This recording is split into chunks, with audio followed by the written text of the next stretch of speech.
12월 14일 일요일 프리미어리그 분석 시작하겠습니다. 모든 경기 분석은 네이버 카페에서 확인 바랍니다. 이 경기는 단순한 이름값 싸움이 아니라 주중 일정을 치르고 돌아온 첼시의 체력 관리와 중원 탈압박 한계, 그리고 에버튼의 압박 구조와 방향 전환 능력이 정면으로 부딪히는 승부다. 첼시는 아탈란타 원정을 다녀온 직후라 주전급 라인의 피로도가 누적된 상태에서 다시 강한 압박을 버텨야 하는 상황이고, 특히 중원 미드필더 라인에서의 탈압박 과정이 지나치게 단조롭다는 약점을 안고 있다. 엔소를 중심으로 한 더블 볼란치가 같은 패턴의 짧은 패스와 백패스에 의존하는 순간 에버튼의 전방 압박은 그 흐름을 읽고 가로채기에 유리한 구조를 만들 수 있다. 에버튼은 듀스버리 호리 방향 전환을 통해 탈압박 각을 만들어내는 순간부터 완전히 다른 경기 템포를 가져오는 팀이다. 한 번의 턴과 전환 패스로 첼시의 압박을 벗겨낸 뒤 그릴리시 쪽으로 볼을 붙이면 측면과 하프 스페이스에서 1대1 혹은 2대1 우위를 만들 수 있고, 여기서 다시 바리와 연계해 박스 안으로 파고드는 패턴이 자연스럽게 이어진다. 첼시가 주중 경기 여파로 미드필더 라인의 압박 강도가 떨어지기 시작하면 탈압박에 성공한 에버튼 쪽에서 점점 더 넓은 공간을 가지고 전진 패스를 선택할 수 있게 되고, 박스 근처에서의 결정적인 찬스 빈도는 에버튼 쪽이 더 많아질 수 있다. 반대로 첼시는 체력적으로 힘이 빠지는 구간에서 실수를 줄이기 위해 후방에서부터 더 보수적인 선택을 할 가능성이 크고, 이 순간 전방에서 델랍과 페드로 네투가 고립되면서 공격 전개가 끊기는 시간이 늘어날 여지가 있다. 에버튼이 전방 압박을 걸다가도 듀스버리 홀의 방향 전환 한 번으로 위험을 피해 나갈 수 있다면, 첼시는 같은 강도로 압박을 계속 유지하기 어렵고 점차 라인을 내리면서 버티는 선택을 할 수밖에 없다. 이 과정에서 세컨볼과 루즈볼 싸움 역시 에버튼 미드필더 라인이 유리하게 가져갈 가능성이 높고, 중원에서의 우위가 그대로 슈팅 볼륨의 차이로 이어질 공산이 크다. 에버튼이 반드시 점유율에서 앞설 필요는 없지만 좌우 전환과 탈압박 성공률을 끌어올리는 것만으로도 첼시의 필요한 수비 라인과 미드필더 라인 사이 간격을 지속적으로 파고들 수 있는 구조다. 결국 이 경기는 첼시가 이름값과 홈이점을 앞세워 버티느냐, 아니면 체력 저하와 중원 탈압박 한계가 그대로 드러나 에버튼의 변칙적인 전방 압박과 방향 전환에 무너지느냐의 갈림길이다. 주중 일정과 전술적 상성을 동시에 대입해보면 오히려 에버튼 역배 승리 쪽에 설득력이 실리는 구도라고 보는 편이 자연스럽다.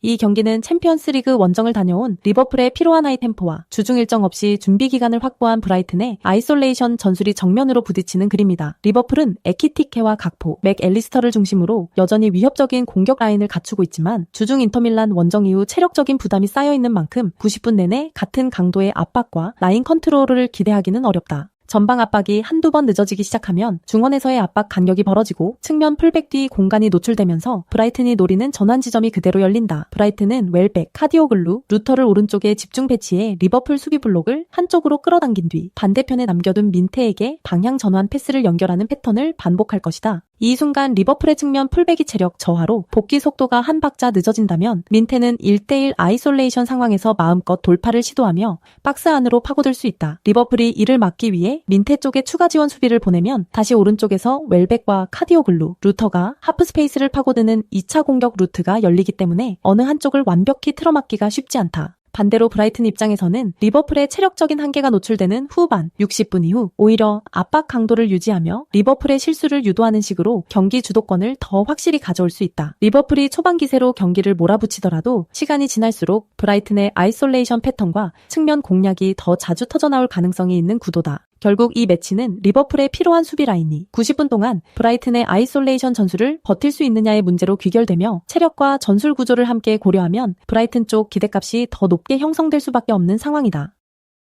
이번 경기는 리그에서 경기당 2실점 페이스로 골을 내주고 있는 벌리의 취약한 수비 조직과 스미스 로우를 축으로 공격 완성도가 높은 풀럼이 맞붙는 구조라는 점에서 기본적인 방향성이 뚜렷하다. 벌리는 포스터와 앤서니를 통해 측면과 뒷공간을 노리며 방역을 시도하겠지만, 빌드업이 끊기는 순간 더블 볼란치 앞 공간이 한 번에 열리면서 상대에게 박스 근처까지 쉽게 진입을 허용하는 패턴이 반복되고 있다. 특히 박스 앞 2차 지점에서의 세컨볼 경쟁이 약해 한 번 걷어낸 공을 다시 상대에게 내주는 일이 잦기 때문에, 풀럼처럼 박스 근처에서 슈팅 타이밍을 잘 잡는 팀을 상대할 때는 실점 기대값이 더 높아질 수밖에 없다. 풀럼 입장에서 보면 스미스 로우가 2선 중앙에서 템포를 조절하면서 추쿠에제의 측면 돌파와 히메네스의 포스트 플레이를 동시에 활용할 수 있는 그림이 나오는 순간 경기 주도권을 자연스럽게 손에 쥐게 된다. 그래서 풀럼은 전반부터 중원에서 벌리의 전개를 끊어내며 스미스 로우를 향한 전진 패스로 빠르게 공격 전환을 가져가는 설계를 준비할 가능성이 크다. 스미스 로우가 하프 스페이스를 점유하고 추쿠에제가 폭 넓은 드리블로 측면 수비를 끌어낸 뒤 안쪽으로 접고 들어가는 장면이 반복된다면, 벌리의 박스 근처는 점점 더 좁은 공간에서 버티기만 하는 모습으로 몰릴 수 있다. 여기에 히메네스가 박스 안에서 수비수와의 경합을 버텨주며 공중볼과 크로스를 소화해주면 풀럼은 세컨볼과 세컨드 찬스를 통해 여러 번 마무리 기회를 얻을 수 있는 구조를 만들 수 있다. 세트피스 국면에서도 벌리는 이미 시즌 내내 코너킥과 프리킥에서 라인 정리와 마킹 전환이 느린 약점을 노출해왔기 때문에 풀럼의 세트피스 루틴이 실제 경기에서는 더욱 위력적으로 체감될 가능성이 높다. 그래서 전반전에는 풀럼이 점유율과 슈팅 수에서 우위를 점하면서도 벌리가 홈 분위기와 포스터의 한 방으로 방역을 노리는 양상이 펼쳐지겠지만 시간이 지날수록 수비 조직과 세트피스 대응 차이가 점점 더 크게 드러나는 흐름이 만들어질 수 있다. 그럼에도 불구하고 벌리가 홈에서 완전히 무기력하게 밀리기보다는 셋 플레이나 롱볼 위주의 단순한 패턴으로 한두 차례는 위협적인 장면을 만들 수 있다는 점이 변수로 남는다. 하지만 큰 틀에서 보면 경기 전체를 통제할 수 있는 쪽은 다양한 공격 루트와 세트피스 설계를 갖춘 풀럼에 가깝고 벌리는 실점 이후 라인과 강력이 더 무너지는 2차 붕괴 위험까지 안고 경기를 치러야 한다. 결국 90분을 길게 놓고 봤을 때 안정적인 수비 조직과 세트피스 대응에서 열세를 보이는 벌리가 스미스 로우와 히메네스, 추크헤제로 이어지는 풀럼의 공격력을 끝까지 버텨내기에는 부담이 크다는 판단이 우세하다. 이 경기는 아스날의 하프 스페이스 장악력과 플레이메이킹 능력 그리고 울버햄튼의 전방 압박 이후 리커버리 불안이 정면으로 충돌하는 매치업이다. 아스날은 초반부터 미켈 메리노와 웨데고르를 축으로 빌드업을 시작하며 에제를 좌우 하프 스페이스에 세워 상대 미드필더 라인을 가로로 벌려놓는 데 집중할 가능성이 크다. 울버햄튼은 2명의 스트라이커와 윙백을 앞세워 전방에서 압박 강도를 높이려 하겠지만 볼을 빼앗지 못하고 압박이 한 번만 풀려버리면 그 뒤에서 미드필더 라인의 리커버리가 늦어지는 약점이 곧바로 드러날 수 있다. 바로 이 지점에서 웨데고르가 하프 스페이스로 한 번 내려와 볼을 받으며 짧은 패스로 리듬을 끌어올린 뒤 다시 측면으로 전환 패스를 정확하게 뿌려주는 장면이 자주 나올 수 있다. 이 과정에서 풀백과 윙어가 동시에 오버랩, 래핑, 인버팅을 섞어 움직이면 울버햄튼 수비 블록은 좌우로 계속 끌려다니게 되고 박스 안에서는 타이밍이 어긋난 마킹이 늘어날 여지가 크다. 특히 하프스페이스 중간지대가 넓게 열리는 울버햄튼의 구조적 문제 때문에 아스날 2선 자원들은 그 구간에서 한두 번 접어놓고 공격 템포를 조율한 뒤 사이드 체인지나 스루 패스로 한 방에 전진하는 선택지를 모두 가져갈 수 있다. 웨데고르가 이 공간에서 짧은 원투 패스를 두세 차례 교환하고 곧바로 측면으로 공을 돌려준다면 울버햄튼의 풀백 윙백 라인은 계속해서 방향을 전환하며 따라가야 하는 상황에 놓이게 된다. 그래서 크로스와 컷백 루트에서 고급 찬스가 연달아 만들어질 가능성이 높고 두 번째, 세 번째 파도 공격까지 이어지는 장면이 누적된다면 울버햄튼 수비는 버티기만 하는 흐름에 내몰릴 수 있다. 울버햄튼도 스트란드 라르센을 활용한 롱볼과 세컨 상황에서 한두 번은 위협적인 장면을 만들 수 있겠지만 중원 리커버리 속도와 라인 간 간격 관리 문제를 단기간에 해소하기는 쉽지 않다. 특히 리그 최하위권까지 떨어진 현재 상황에서는 실점이 먼저 나오는 순간 심리적으로도 위축될 여지가 있고 라인을 올려야 하는 타이밍에 오히려 뒷공간 리스크가 더 크게 노출될 수 있다. 반면 아스날은 홈에서 경기 리듬을 쥐고 흔드는데 능숙한 팀이라 선제골 이후에는 메리노 웨데고르 중심으로 템포를 조절하며 울버햄튼의 방역 타이밍을 조절할 만한 여유를 가질 수 있다. 에제는 이런 구도에서 수비 사이를 파고드는 드리블과 박스 근처에서의 슈팅으로 두 번째 득점까지 노릴 수 있어 시간대별로 공격 옵션이 다양하게 살아나는 그림이 예상된다. 울버햄튼이 라인을 내리고 버티는 선택을 해도 하프스페이스 쪽 중간지대는 완전히 지워지지 않기 때문에 웨데고르가 이 공간에서 다시 한번 볼을 점유하는 순간마다 공격 템포는 아스날 쪽으로 기울 것이다. 종합적으로 보면 전방 압박 이후 리커버리와 라인 간 강력 관리에서 계속 허점을 보이고 있는 울버햄튼보다 하프스페이스를 중심으로 경기를 설계할 수 있는 아스날이 전술적 심리적 모두에서 우위에 선 경기라고 보는 편이 합리적이다.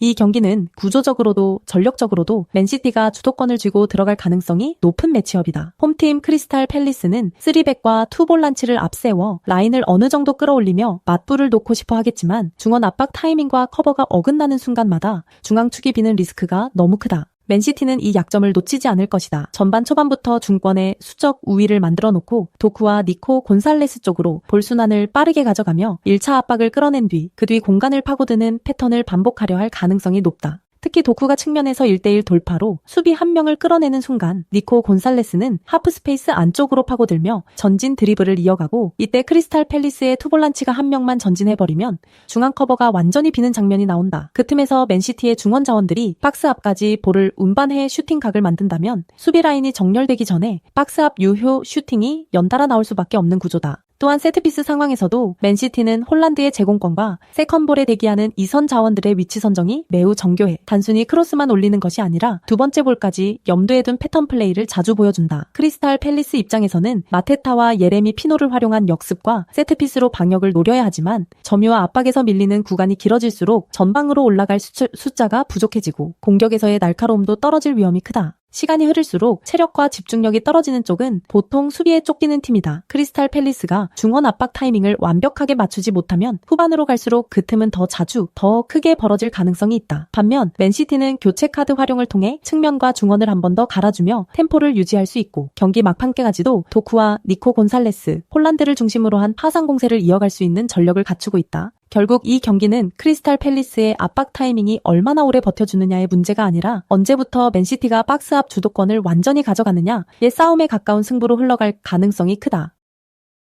이 경기는 단순한 이름값 싸움이 아니라 전방 압박 이후 라인 간 간격 관리에서 벌어지는 균열을 누가 더 잘 활용하느냐가 핵심 포인트다. 노팅검은 홈팬들의 에너지를 등에 업고 전방 압박을 과감하게 가져갈 가능성이 높다. 그래서 초반에는 노팅검의 강한 압박으로 토트넘 빌드업이 잠시 흔들리는 장면도 나올 수 있다. 하지만 전방 압박의 첫 줄이 뛰어나가도 후방 라인이 동시에 전진하지 못하면 중원 뒤와 수비 앞 공간이 비는 패턴이 반복될 수밖에 없다. 노팅검은 바로 이 지점에서 상대볼 소유자를 자유롭게 두는 경우가 많고 이 공간이 오늘 경기에서도 토트넘에게는 가장 매력적인 공략 포인트가 된다. 쿠두스와 사비 시몬스는 이 애매한 포켓존을 점유해 템포를 끌어올릴 수 있는 자원들이다. 쿠두스가 볼을 한번 잡고 수비를 향해 직선적으로 운반하면 노팅검 미드필더들은 이미 전방 압박에 힘을 쓴 상태라 뒤에서 쫓아가는 수비를 할 수밖에 없다. 그 순간 사비 시몬스가 옆 공간에서 공을 이어받아 한 번 더 템포를 올리면 상대 수비 블록은 정비되기도 전에 박스 근처까지 밀려 들어가게 된다. 이 구간에서 전진 킬 패스가 히샬리송 혹은 반대 측면에서 안으로 파고드는 윙어에게 투입되면 토트넘은 단 몇 번의 패스로 골문 앞까지 도달하는 장면을 여러 차례 만들 수 있다. 반면 노팅검은 이 구조를 의식해 라인을 내리면 전방 압박의 강도가 떨어지고 라인을 올리면 다시 중원 뒤 공간이 열리는 딜레마에 빠질 가능성이 크다. 그래서 시간이 흐를수록 노팅검은 압박과 라인 유지 사이에서 선택을 강요받게 되고 어느 쪽을 택하더라도 쿠두스와 사비 시몬스에게는 공략 포인트가 생기는 그림이 그려진다. 토트넘 입장에서는 굳이 무리해서 점유율을 압도할 필요 없이 노팅검 압박이 풀리는 순간마다 이 포켓존을 활용해 찬스의 질을 높이는 쪽이 훨씬 효율적이다. 히샬리송의 박스 안 움직임과 세컨 찬스 마무리 능력까지 겹치면 한 번 흐름을 타는 순간 추가 득점까지 노려볼 수 있는 구조다. 그래서 전체적인 전술 구조와 라인 간 간격 관리 그리고 플레이메이커들의 영향력을 종합해 보면 토트넘이 경기 흐름과 스코어 모두를 자기 쪽으로 당길 수 있는 구도라고 보는 편이 자연스럽다.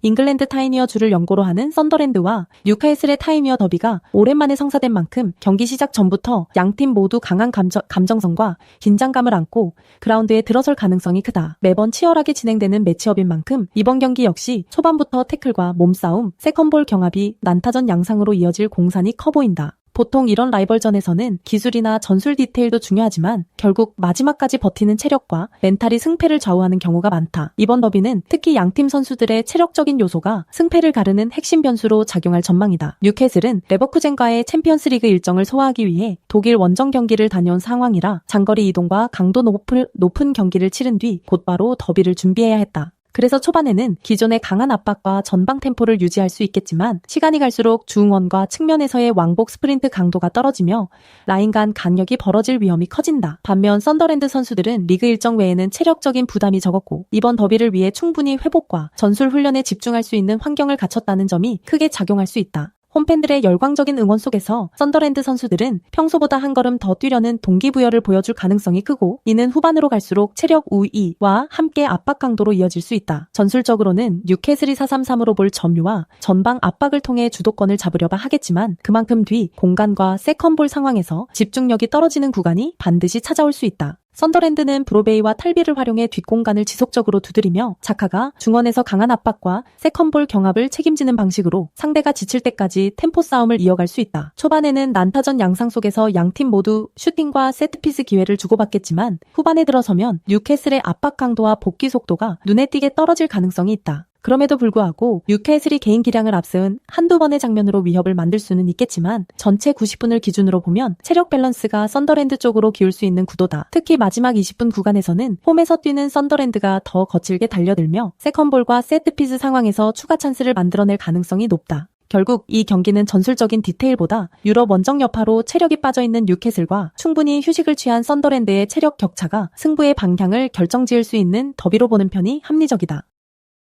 이 경기는 웨스트햄의 과감한 풀백 오버래핑과 그 뒤에 생기는 측면 하프스페이스 강역을 노리는 아스톤 빌라의 전환 공격이 정면으로 맞부딪히는 매치업이다. 웨스트햄 입장에서는 윌슨과 보웬의 마무리 능력을 믿고 공격 숫자를 전방에 많이 배치하려 하겠지만 그 과정에서 풀백 오버래핑 타이밍이 겹치는 순간 중원과 측면 사이 통로가 크게 열릴 수밖에 없다. 아스톤 빌라는 틸레만스가 후방에서 방향 전환 한 번으로 압박을 벗겨내고 맥긴이 반대편 하프스페이스로 미리 숨어들어 전환 패스를 받아내는 장면을 반복해 노릴 가능성이 크다. 맥긴이 공을 소유한 뒤 측면 깊숙한 지역까지 파고들어 컵백 타이밍을 잡으면 박스 안에서는 이미 와킨스와 이선 자원들이 수비 사이에서 위치를 잡고 있을 것이고 웨스트햄 수비는 정렬되기도 전에 슈팅을 허용할 위험이 크다. 웨스트햄의 3백은 기본적으로 공중볼과 박스 안 수비에서는 강점을 보이지만 측면이 벌어진 상태에서 하프스페이스 침투를 동반한 컵백 상황에는 다소 대응이 느린 편이라 이런 장면이 누적될 경우 실점 가능성이 자연스럽게 높아진다. 반면 아스톤 빌라는 수비시 4-4-2 혹은 4-4-1-1에 가까운 형태로 라인을 정리하면서 중원 더블 볼란치가 박스 앞을 단단하게 막아 웨스트햄이 중앙에서 깔끔하게 마무리하기 어렵게 만들 수 있다.